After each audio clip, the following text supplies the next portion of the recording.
Good morning, everyone. Welcome to the Unitarian Universalist Church of Chattanooga. I'm the Reverend Pam Johnson. My pronouns are she, her, and I've been a member of this congregation for 30 years plus. Hard to imagine. Welcome this morning and to this opportunity to be in community, a time of joy or comfort and sometimes challenge. UUCC is a place where we come together to learn about being in relationship and to learn about being more human. We're not here because we figured out life's questions or because we think we've got it right.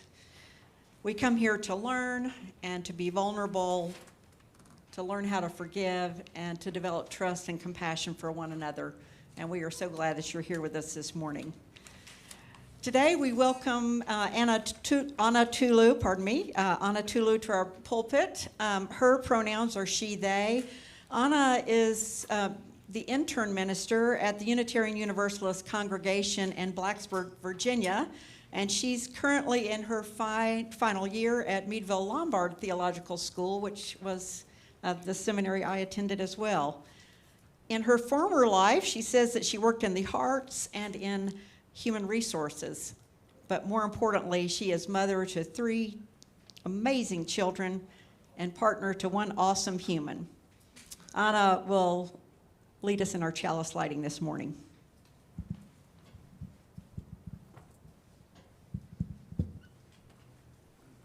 Good morning. Good morning. James Baldwin wrote in 1962, "To accept one's past, one's history, is not the same thing as drowning in it. It is learning how to use it. An invented past can never be used. It cracks and crumbles under the pressure of life like clay in a season of drought." Today, I invite you to bring history, your own, and that of this country, and that of Unitarian Universalism, into the receptive light and warmth of this gathering. Leaning into curiosity, we call on our most beloved and most uncomfortable stories from the past, that we might hold them without illusion and thus grow in understanding and compassion. Please join me in saying the chalice lighting words. In the light of truth and the warmth of love, we gather to seek, to sustain, and to share.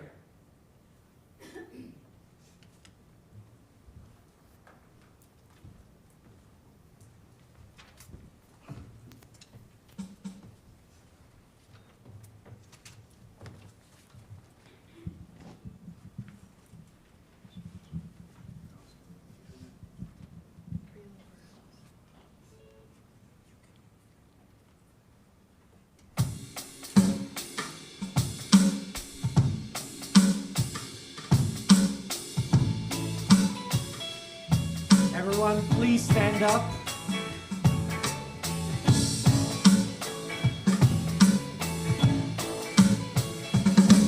Don't worry about a thing,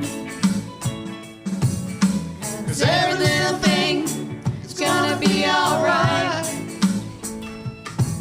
Don't worry about a thing,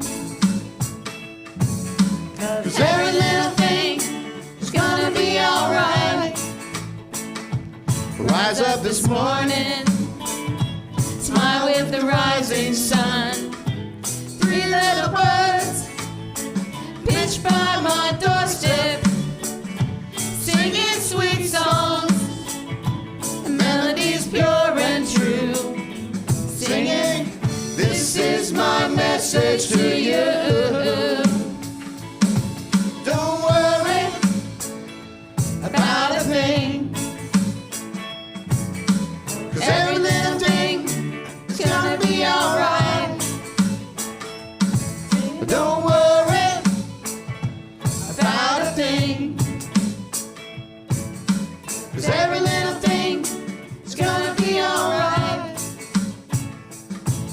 up this morning, smile with the rising sun. Three little birds pitched by my doorstep, singing sweet songs and melodies pure and true. Singing, this is my message to you. Singing, don't worry about a thing, 'cause every little thing is gonna be alright. Singing, don't worry about a thing, 'cause every little thing is gonna be alright. Gonna be alright. Singing, don't worry about a thing, 'cause every little thing is gonna be alright.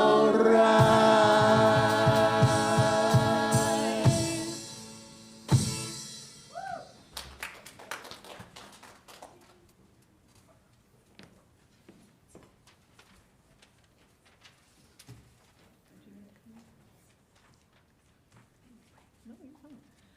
I would love to invite for those who are young or young of heart to come to the front if you would like before religious education this morning. Hi, good morning.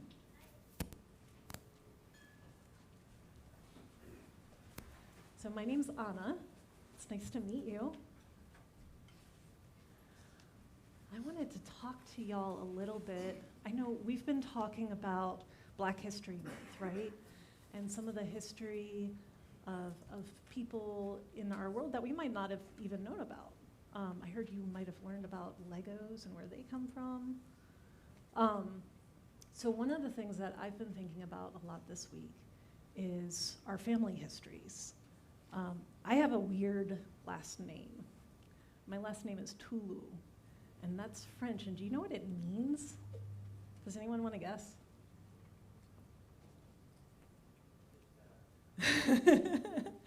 It means wolf killer. You were going to guess that? Wow. So I think there's probably a really good story to go with that name, but I have no idea what it is. Does anyone want to make a guess what a good story for that name might be? Anyone? Yes. A horror book. That's a good idea. Yeah. Maybe someone wrote a really scary story or told a really scary story around a campfire a long time ago. Huh? Peter and the Wolf? Yeah, possibly. So thinking about Red Riding Hood. Was she French? Little Red Riding Hood, I don't know. We would have to look into that. Oh, yes. Le Petit Chaperon Rouge. Oh, okay. You know things. Way to go, Rev Pam. Well, one of the interesting things in my life also is that I love wolves. It's one of my favorite animals, and so the idea of having a last name that means wolf killer kind of feels a little weird. And I don't know about you, but I like to think that where my name comes from is something that I would be proud of, right? Like a good story. When y'all think about your families, do you like the stories of like good times, or do you like to tell stories about when everything went wrong?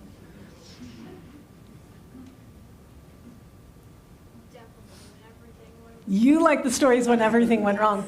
Those are often pretty fun. I say the Same thing. So sometimes we have stories out of our family histories that are a little scary or that make us feel bad. Has anyone ever heard stories like that? Yes. Yeah, you have. Those are a little harder. The ones when everything went wrong, those can be really, really funny. And sometimes is anyone here perfect? Does anyone ever make mistakes? I make a lot of mistakes all the time. My kids could tell you all about them. when you have someone who loves you, do they love you only when you're doing everything right? Or do they also love you when you make mistakes? Also love you when you make mistakes. They love you when you make mistakes too. So they love all of who you are. Well, that's what we're going to be talking about today. And I think you are going to continue talking about Black History Month. So after the service is over, I would love to hear what you learn about today. And maybe some of the grown-ups in here can tell you what we learned about today. Does that sound good? Okay. Well, please join us in singing our young people to their classes. It's nice to meet you. Thank you so much. Oh, thank you. Oh, no, I'm trying to. Here we go. Take that with you. Have a good time.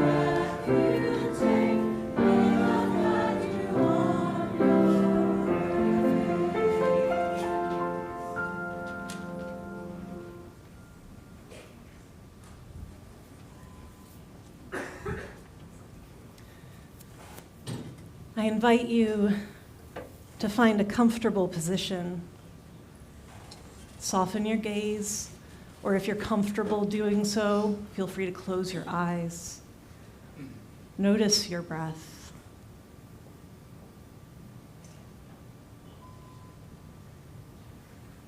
Please join me in the spirit of prayer or meditation as we listen and inhabit these words from Black Liturgies by Cole Arthur Riley. We are grateful for all the ways this world echoes with memory. Ancient etches in stone, gorges carrying the shape of water. Make us people of deep remembrance. In a world that would be content to have us forget our own names, keep them on our tongue. Keep our mothers and grandmothers and great-grandmothers' names near to us, not that we would idealize them, but that we would practice an abiding reverence for all that has formed us. And when memory is challenged, may we humble ourselves to the challenger, always being willing to turn the same memory over in a new palm and holding it, become more whole.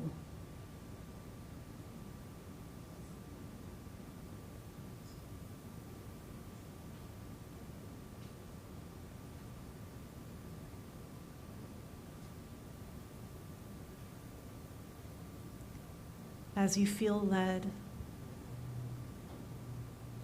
I invite you to come to the front to light a candle to represent that which is on your heart this morning. And whatever you feel moved to do, we do hold you in our beloved community. And Rev Pam and I will help you to light candles.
for all the joys and sorrows, hopes and remembrances shared here, and for all those that may have seemed either too small or too great to share, we light another candle and know that all are held in this space, in this community.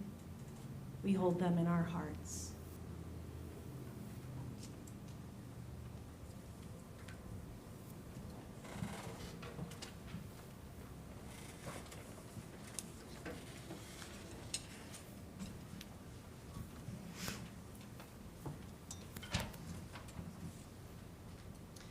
Anna has offered this reading from Utah Phillips.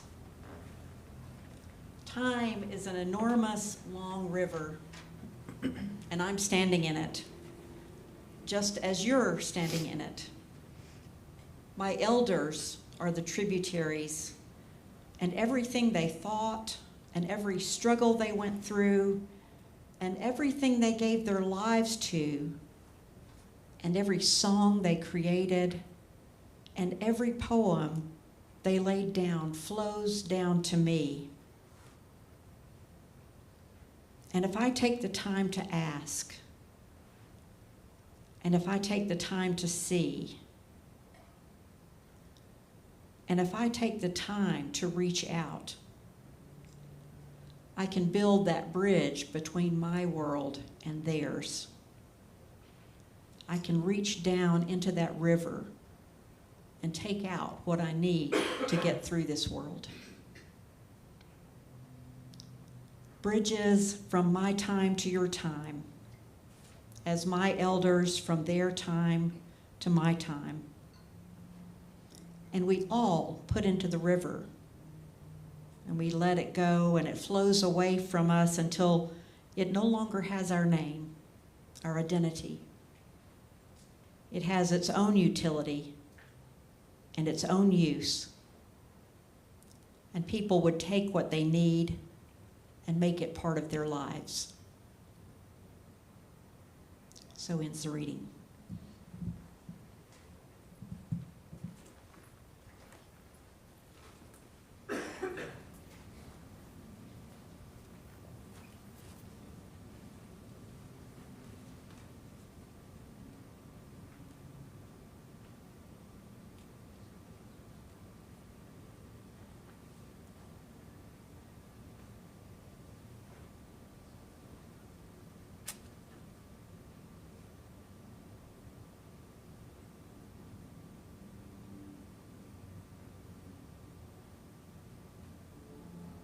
The striking of a match. Friction causes heat, transforming red phosphorus into white phosphorus, which immediately reacts with the oxygen in the air to burst into flame in chain reaction, igniting potassium chlorate, which feeds the flame with more oxygen to sustain it, and wax serves to help the flame to travel down the match. The striking of a match is a magical act, drawing our senses. The scrape and sizzling sound of the strike, a blaze of light, the smell of brimstone, and the heat against one's skin.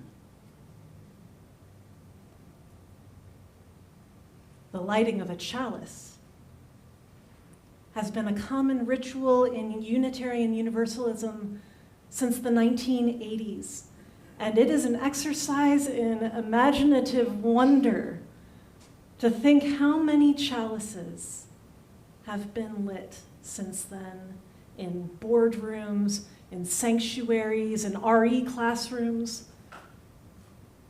But the first appearance of the flaming chalice in our history was 40 years prior even to that, during World War II, when the Unitarian Service Committee helped to arrange the escape and assistance for Jewish refugees who were fleeing persecution by the Nazis in Europe. The symbol was actually designed by one such refugee, Hans Deutsch, to be used as the USC's logo in doing that work. And eventually, the flaming chalice was adopted by the American Unitarian Association and still later by the UUA.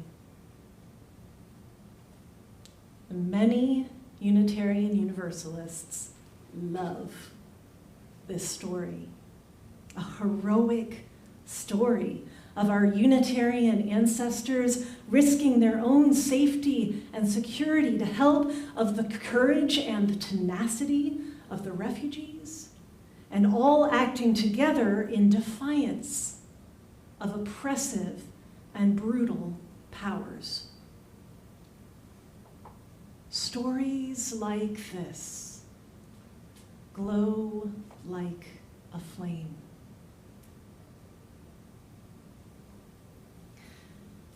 It is often a source of comfort to remember the good done by those who came before, to remember our ancestors as heroes of great virtue. When we honor the best of who they were, it makes us feel good about who we are. That being the case, I can understand the urge and tendency to erase or minimize the mistakes of one's ancestors. And if that mistake was too great, folks often prefer to forget them, to erase them, or to cast them out as a villain. Now, to vilify a person, to flatten them into simply being the bad guy, is dehumanizing, yes? Well, here's the thing. When we glorify or romanticize our ancestors, so too are we dehumanizing them. We are dehumanizing them if we put them on a pedestal because in either case, hero or villain, we are not holding them in wholeness. We are cutting off half of who they are. Humans are neither perfectly good nor incorrigibly evil, not ever.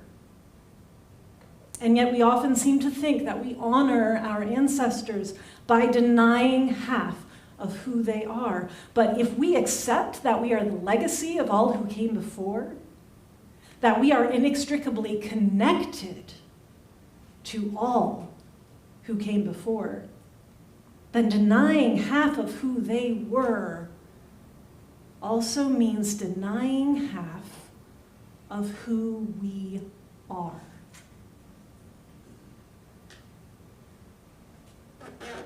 Now, I love being Unitarian Universalist, but not because it is a perfect tradition. UUs and our forebears have done great good in the world. And we have also done great harm, both through action and inaction. Yes, the Unitarian Service Committee assisted in the escape of Jewish people from Nazi persecution. And many UU forebears were passionate advocates for eugenics. Some of our UU ancestors likewise fled persecution in Europe for holding heretical religious beliefs and came to America to live a better life in freedom and constructed systems that privileged them as land-holding white men, even as it oppressed, enslaved, murdered, marginalized, and exploited those they perceived as other. Ours was one of the first traditions to grant seminary admission and ordination to women and to African American ministers. And adherents of this tradition also refused these same ministers work opportunities or support. UUs have advocated passionately for religious freedom and also participated in the abusive boarding school program designed to strip Native Americans of their community, spirituality, culture, and their families.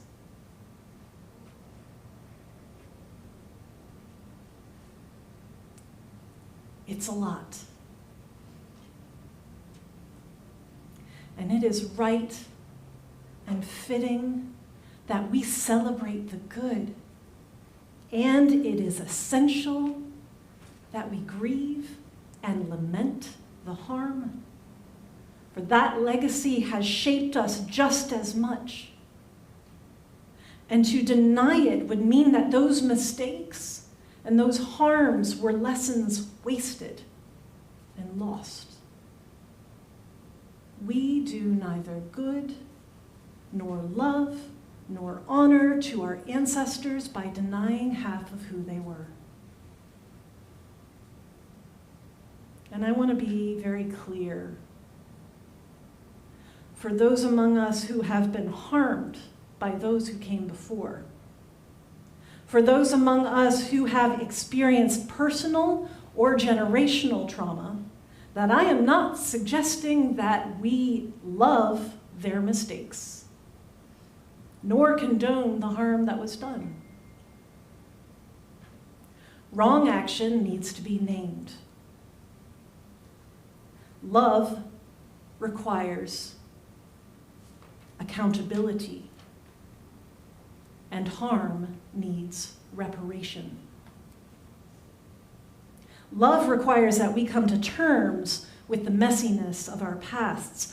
Love requires that we name the complex wholeness and resist the impulse to idealize or demonize.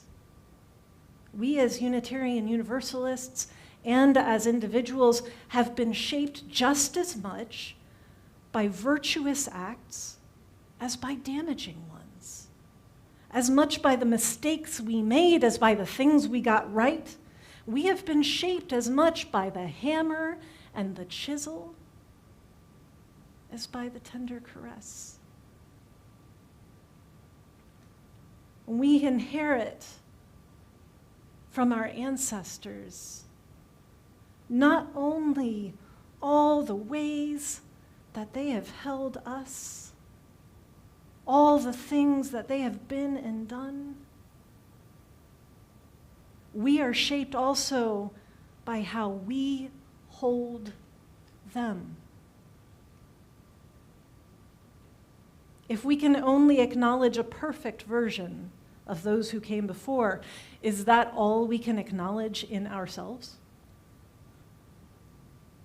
How then can we love our children and others who follow after us, whose ancestors we are becoming? If we deny half of who our ancestors were, we deny half of who we are. And there is no wholeness, and there is no room for grace.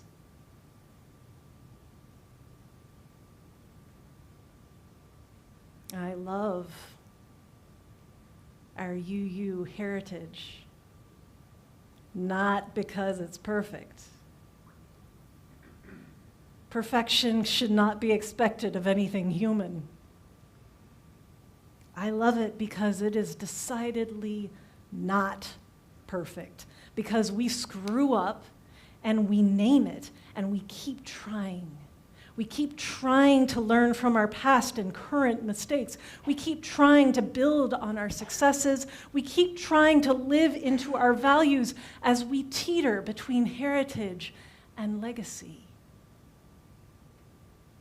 As Cole Arthur Riley writes in Black Liturgies, that our memory has survived at all is a miracle. Remembering is no small act of defiance. My wish for our faith tradition is that we throw off the confining hold of perfectionism, that we push back the clinging grip of shame and make room. Make room to bring love into the center. Love without illusion. I want Unitarian Universalism to grow in its resilience, in its capacity, in its ability to hold its collective ancestors, and by extension, all of us, in wholeness. And in so doing, we transform our legacy.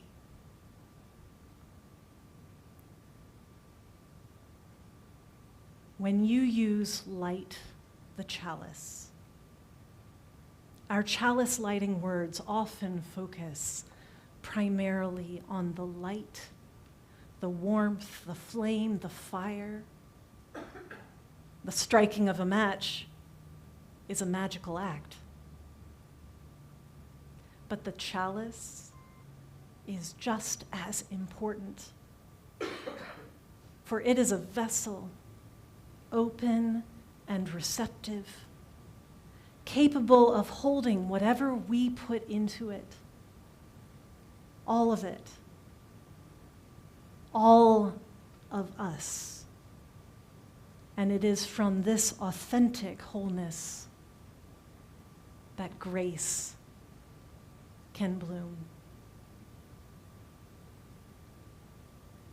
Amen. Ashe, and blessed be.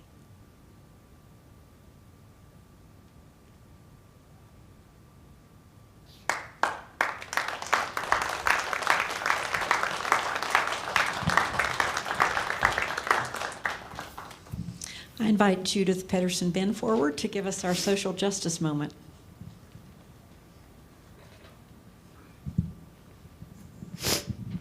So this is the last that you'll be hearing from me.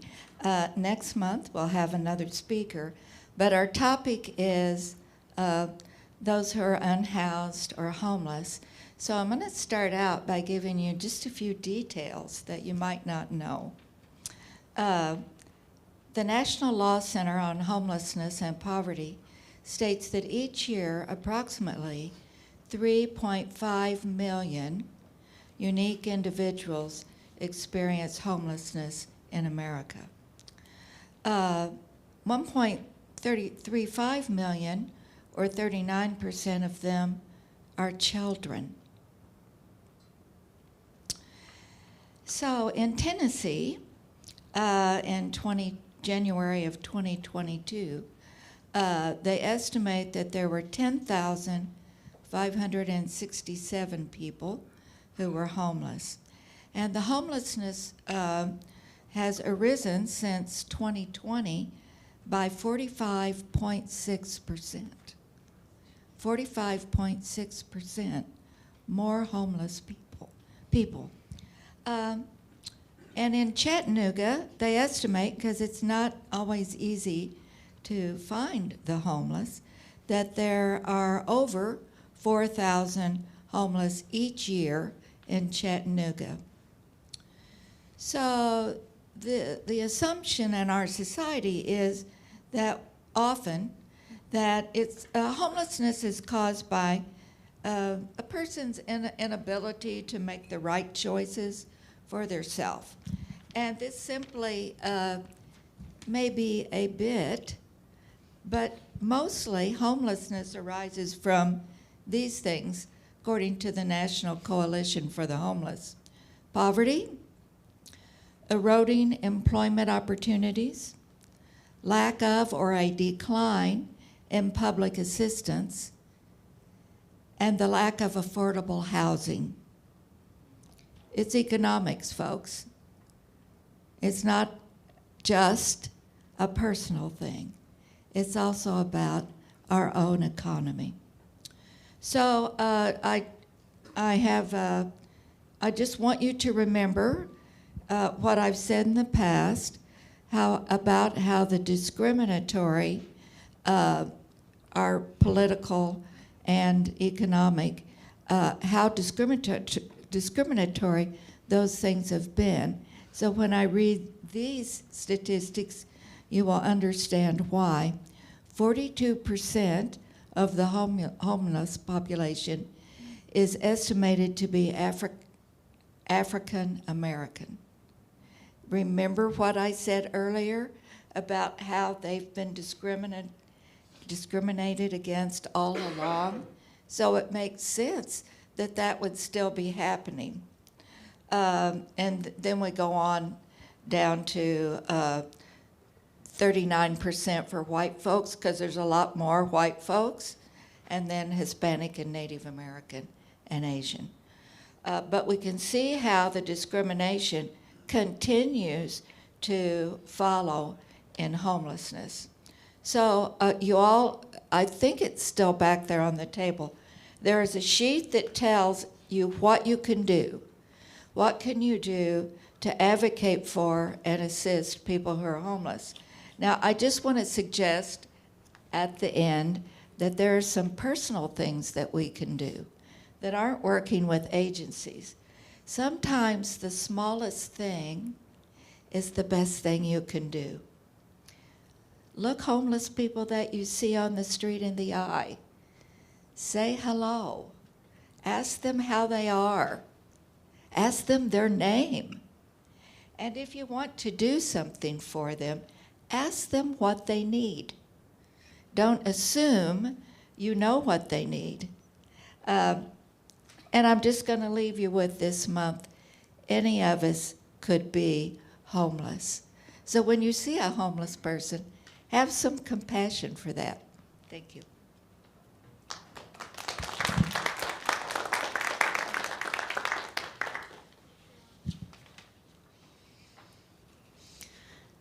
In a few moments, we'll be collecting our offering, and I wanted to lift up that we give to this church because we support it.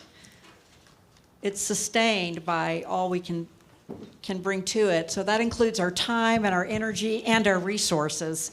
And I think there's no better example recently of that commitment to this church than of the successful auction that took place last night. That involved some commitment. There were lots of folks involved in making that a wonderful, not only fundraising, but a wonderful social time to be with others, from the logistics behind the scene, creating an auction or using an auction app, the preparation of food, the direct decorating of the surroundings, the auctioneer, those who assisted in many different ways, those who stayed until late cleaning up, and some of whom are not here this morning because they were up so late. So the fact that we had so many people devoting many hours to that auction shows what a great place this is here to be and how we are supporting it. And we support it for many reasons that I have not listed here. But as the plate comes by you, if you are able, give as generously as possible. If you are not able to this week, let the plate pass you by.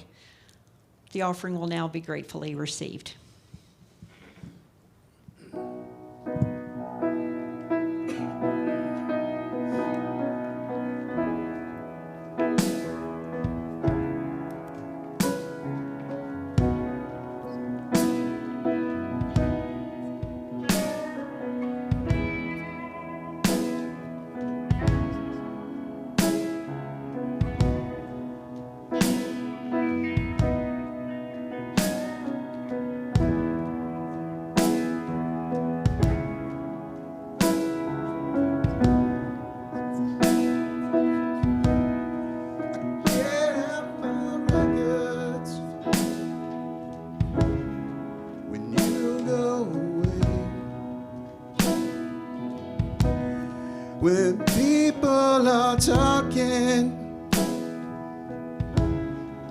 miss what they say, 'cause it all means nothing, my dear, if I can't be holding you near. So tell me you love me, 'cause that's all that I need to hear. I sit in my kitchen with nothing to eat, with so many friends I don't want to meet, 'cause I don't need music in my ears, don't need the crowds and the cheers. Oh, tell me you love me, 'cause that's all that I need to hear.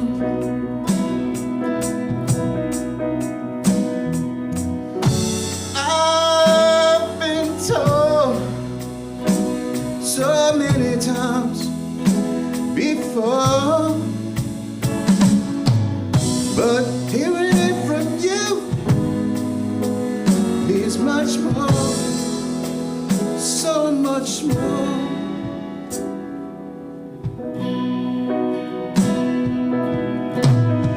Reply to my message and pick up my calls. You see, I wrote you a letter. It was no use at all. Oh, I don't care if you're insincere. Just tell me what I wanna hear. You know where to find me, the place where we've lived all these years.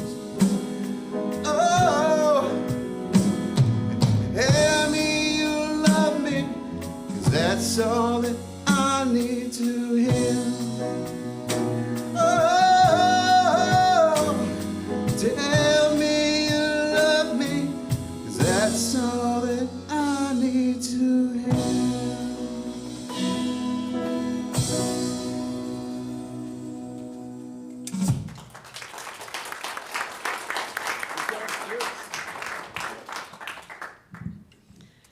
Please join me in our offertory response.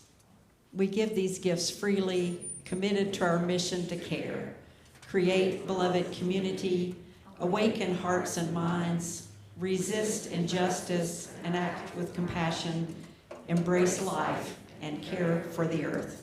To this work, we dedicate our offering.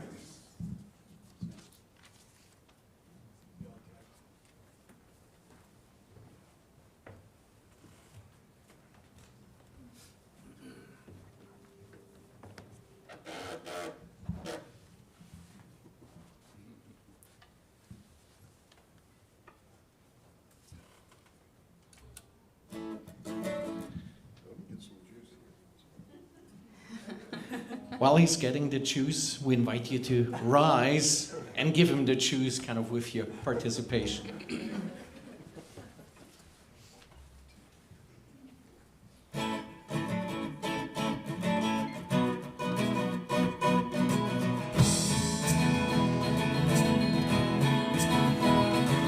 They paved paradise, put up a parking lot with a pink hotel, a boutique, and a swinging hot spot.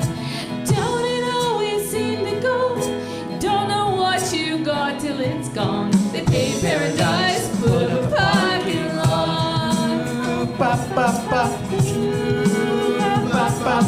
Took all the trees, put them in a tree museum.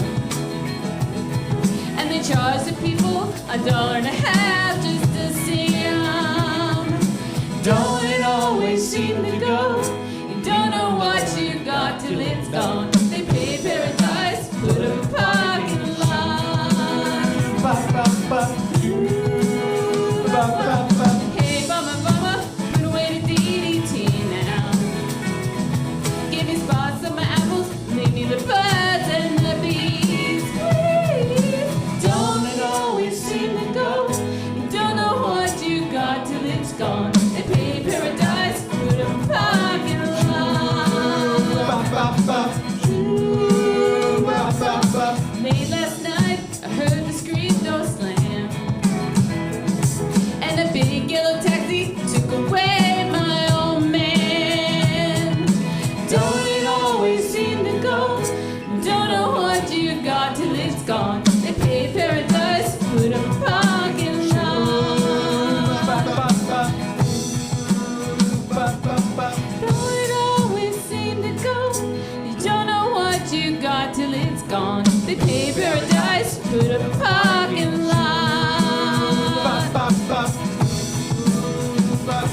put up a parking lot.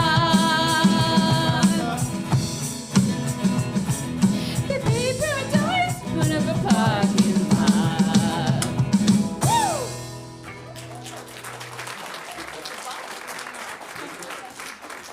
Yeah, we didn't do that earlier.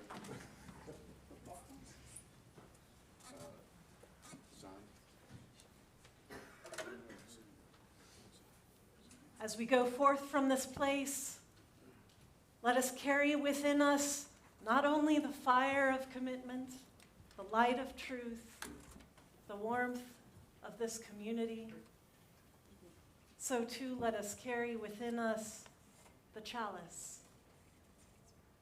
May we grow in our ability to hold all who came before, all of who we are, all who follow after. From this wholeness, may grace bloom in abundance. Amen. Ashe, and blessed be.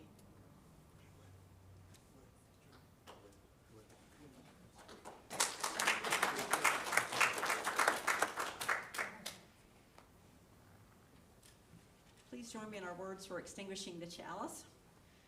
We extinguish this flame, but keep the light of truth, the warmth of community, and the fire of commitment.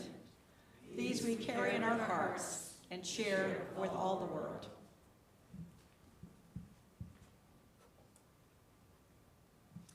I would ask for efficiency. If you have an announcement to make, if you would go ahead and move up to the front so we don't have to wait for a lot of walking, and Christian will lead this part of the service. Thank you, Christian.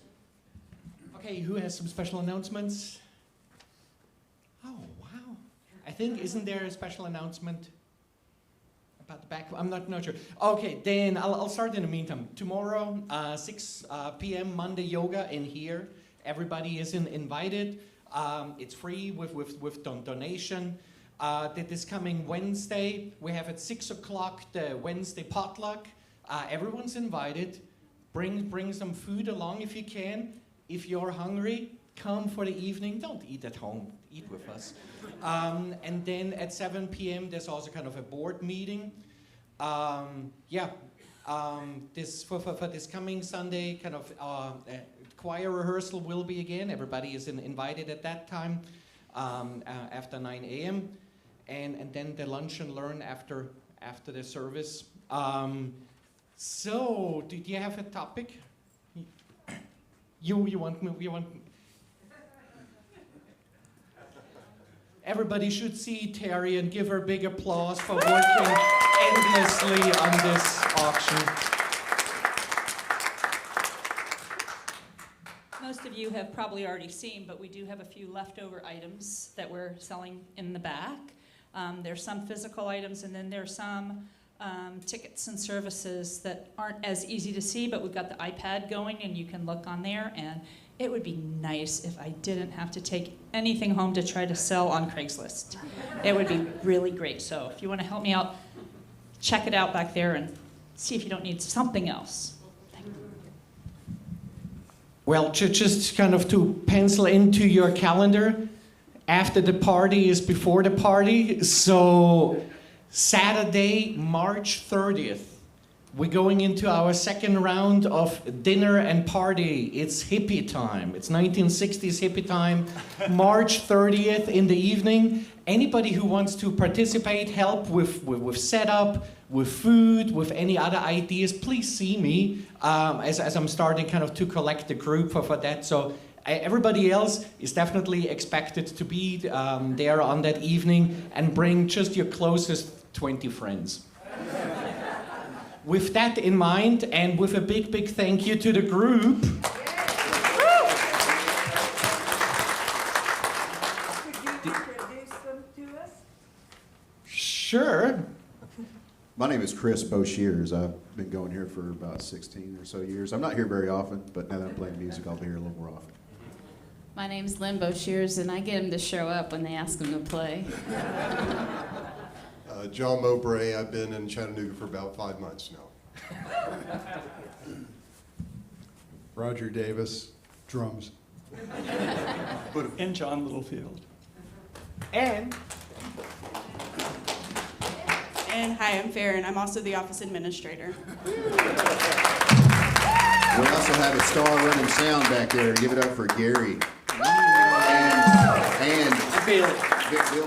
Yeah, sorry. Bill. So with this, the service concludes and your service to this community continues. Thank you, everybody.